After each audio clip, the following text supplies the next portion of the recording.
baca kitab li Syekh Abdul Ghani An-Nablusi halaman 213 juz 2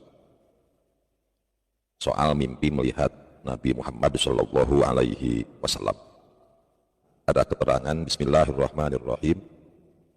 Waroda fil hadis sahih annahu qol man ra'ani fil manam fasayaroni fil yaqadhah fa inna syaitana la yatamassalu bi.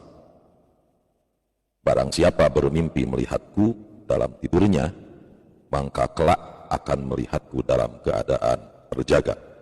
Sesungguhnya syaitan tidak bisa menjelma seperti diriku, kata Nabi.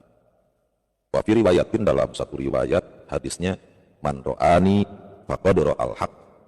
Barang siapa bermimpi melihatku, sungguh ia melihat perkara hak. Wa fi riwayati Anas, menurut riwayat Imam Anas radhiyallahu an, man ra'ani fil manam falay yadkhulan nar. Barang siapa melihatku di dalam mimpinya, falay yadkhulan nar, maka dia tidak akan masuk neraka. Kemudian wa fi riwayatin, ini ada beberapa riwayat, man ra'ani fi manamihi faqad ra'ani haqqan wa la yanbaghi lisyaiton ayyatasawwaru bi surati. Barang siapa melihatku dalam tidurnya, faqad ra'ani haqqan, maka dia telah melihatku secara hak, dan syaitan tidak bisa menyerupai wujudku, kata Nabi. Dari berbagai riwayat hadis terkait mimpi Nabi Muhammad Shallallahu Alaihi Wasallam, wa qad ikhtalafa ulama fi makna hadis. Sungguh para ulama ikhtilaf, berselisih, berbeda pendapat mengenai pengertian hadis di atas. Man ra'ani faqad ra'al haq, man ra'ani fil manam fasayaroni fil yaqadhah, semua riwayat. Ulama ikhtilaf, apa makna hadis terkait memimpikan Nabi? Faqala jama'atun, menurut satu golongan ulama mengatakan begini, mahallu hadza idza ra'ahu sallallahu alaihi wasallam fi suratihi allati kana alaihi. Keterangan hadis di atas, man ra'ani fil manam faqad ra'ani haqqan. Barang siapa melihatku dalam mimpi, berarti melihat secara hak, asli, memang hak melihat. Menurut pendapat sebagian ulama, mahallu hadza, keterangan hadis di atas hanya berlaku idza ra'ahu sallallahu alaihi wasallam fi suratihi allati kana 'alaiha. Ketika melihat Nabi dalam rupa aslinya. Nah ini masalahnya begini. Kita sebagai umat Nabi tahu gak rupa asli Nabi itu seperti apa? Melihat Nabi dalam mimpi, faqad ra'ani haqqan, kata Nabi, berarti real, memang melihat. Tapi masalahnya, kata ulama, mahallu hadza idza ra'ahu sallallahu alaihi wasallam fi suratihi allati kana 'alaiha. Jika dalam mimpinya itu memang melihat Nabi dalam rupa aslinya. Dan sekarang gini, mampukah Anda, kalau misalnya Anda yang mengalami mimpinya, itu meyakinkan bahwa memang yang Anda mimpikan itu adalah Rasul sesuai dengan rupa asli? Itu satu. Bahkan wabalagha ba'duhum, sebagian ulama lebih tegas lagi, faqala fi suratihi allati qubidu 'alaiha. Harus melihat dalam rupa, dalam bentuk ketika beliau wafat. Aduh, lainnya. Hadisnya itu benar, hadisnya benar. Cuman bagaimana kalau misalnya kita, anggaplah memimpikan seseorang, kemudian katakan bahwa saya bertemu dengan Nabi. Anda tahu dari mana bahwa bentuk Nabi itu seperti itu? Nah inilah yang dimaksud. Fi suratihi allati qubidu. Bahkan sebagian ulama mengatakan harus dalam bentuk, dalam rupa ketika beliau pas wafat. Berarti dalam Nabi usia 63 tahun. Kan Nabi ada masanya. Ada Nabi di masa usia 25 tahun. Nabi kemudian juga ada usia 30 tahun. Dalam usia 35, dalam usia 40, dalam usia 45, dalam usia 50, dalam usia 60, dalam usia 63. Jadi Anda memimpikan Nabi dalam usia mana? Nah, kalau sebagian ulama itu mengatakan harus dalam rupa Nabi dalam usia 63 tahun. Artinya fi suratihi allati qubidu 'alaiha, dalam rupa ketika beliau wafat. Ya, tapi ini terjadi perdebatan antara ulama. Ada yang mengatakan yang penting melihat bentuk aslinya Nabi, terserah Nabi dalam usia ketika usia berapapun. Tapi menurut sebagian harus dalam bentuk usia Nabi pas wafat. Karena Nabi wafat, nah setelah wafat rupanya Nabi tidak berubah. Kata sebagian ulama seperti itu. Jadi andaikan sekarang mimpi, ya harus dalam posisi rupa Nabi ketika terakhir kalinya beliau menjelang wafat. Wa min haula Ibnu Sirin rahimahullah taala fa innahu sahha anhu annahu kana idza qusat alaihi ru'yahu qala lirra'i sif lilladzi ra'aitah fa in wasafa lahu sifatan lam ya'rifha qala lam tarah. Nah ini di antara kelompok yang menyatakan bahwa makna hadis di atas itu harus melihat Nabi sesuai dengan rupa aslinya. Di antaranya adalah Ibnu Sirin. Ini termasuk kelompok yang menyatakan itu. Menurut sumber yang dipercaya, fa innahu sahha itu ya sumber yang sahih, sumber yang dapat dipercaya. Ketika ada orang bercerita kepada Ibnu Sirin tentang mimpinya bertemu baginda Nabi Shallallahu Alaihi Wasallam, ketika ada orang ngomong ke Ibnu Sirin bahwa saya telah bertemu dengan Kangjeng Nabi Shallallahu Alaihi Wasallam, Ibnu Sirin selalu bertanya, Ibnu Sirin selalu mengatakan begini. Beliau nanya sama orang yang aku mimpi itu, sif li alladzi ra'aitah, jelaskan pada orang yang engkau lihat itu, jelaskan kepada aku orang yang engkau mimpikan itu.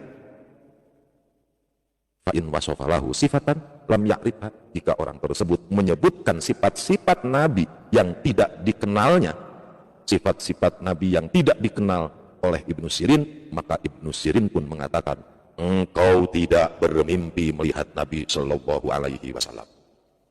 Masya Allah. Ada hukum mimpi bertemu Nabi, ada hukum mempercayai kabar orang yang mengaku-ngaku pernah bertemu dengan Nabi. Itu dua hal yang berbeda. Yang kita bahas hari ini adalah terkait masalah mimpi melihat Nabi. Terkait masalah mimpi melihat Nabi, bukan terkait masalah bagaimana ketika kita menyikapi kabar dari seseorang yang mengatakan bahwa dia telah bertemu dengan Kangjeng Nabi Shallallahu Alaihi Wasallam. Sebenarnya gampang.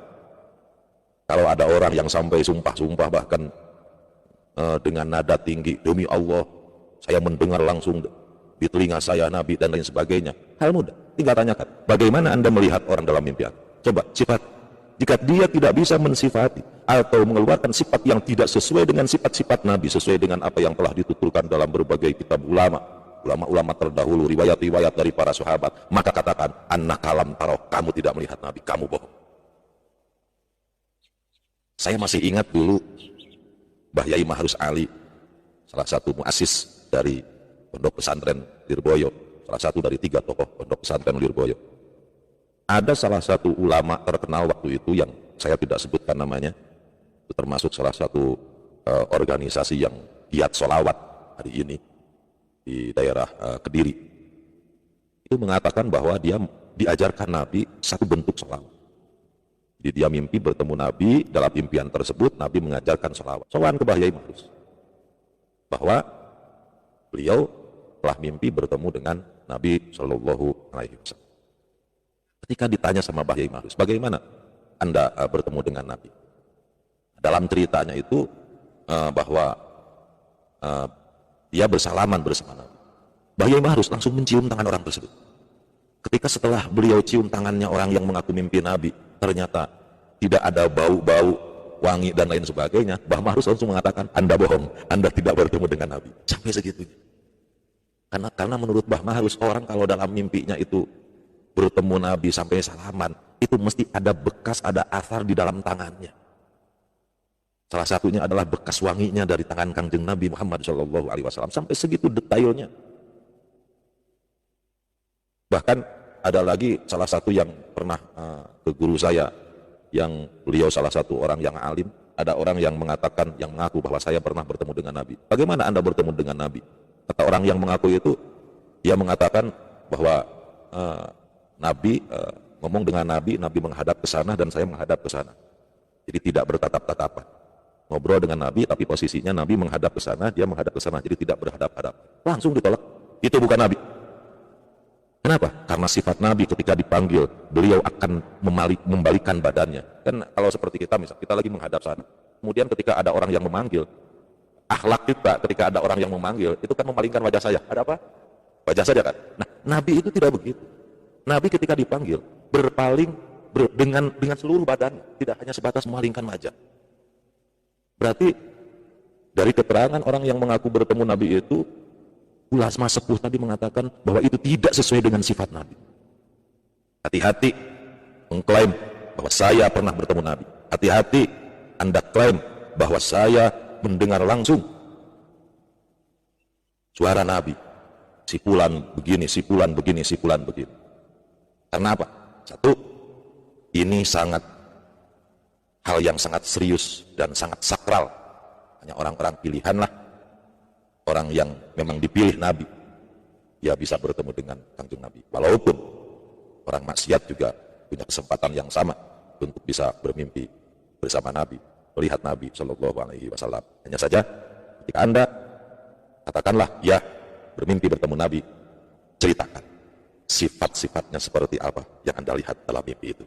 Itu satu. Kedua, andai pun dia itu bertemu Nabi, ulama-ulama dahulu hampir jarang atau hampir beberapa orang saja dalam keadaan tertentu untuk ibar dan contoh saja mengumbar-ngumbar diumumkan kepada khalayak umum. Kebanyakan ulama dahulu ketika mengalami bermimpi bertemu Nabi, mereka merahasiakannya karena khawatir mengundang kontroversi. Apalagi memang kabar ini dipakai untuk membuat kontroversi. Demikian, semoga bermanfaat bahwa mimpi bertemu Nabi adalah hak sesuai dengan hadis, man ro'ani fil manam maka ro'ani haqqan. Hanya saja ulama mengatakan bahwa mimpi bertemu Nabi adalah hak. Hal hadza idza ra'ahu sallallahu alaihi wasallam fi suratihi allati kana 'alaiha. Jika melihat dalam rupa aslinya Nabi. Bahkan menurut sebagian lagi, itu lebih mempertegas lagi sebagian ulama, fi suratihi allati qubidu 'alaiha. Dalam rupa bentuk Nabi dalam keadaan ketika beliau wafat. Berarti Nabi dalam keadaan usia 63 tahun. Oleh karenanya, jika ada orang yang mengaku bertemu Nabi, tanya, sifati bagaimana Nabi. Kalau dia tidak bisa menjelaskan sesuai dengan sifat-sifat yang sesuai dengan Nabi, katakan dia bohong. Wallahul muwaffiq ila aqwamit thoriq. Wassalamualaikum.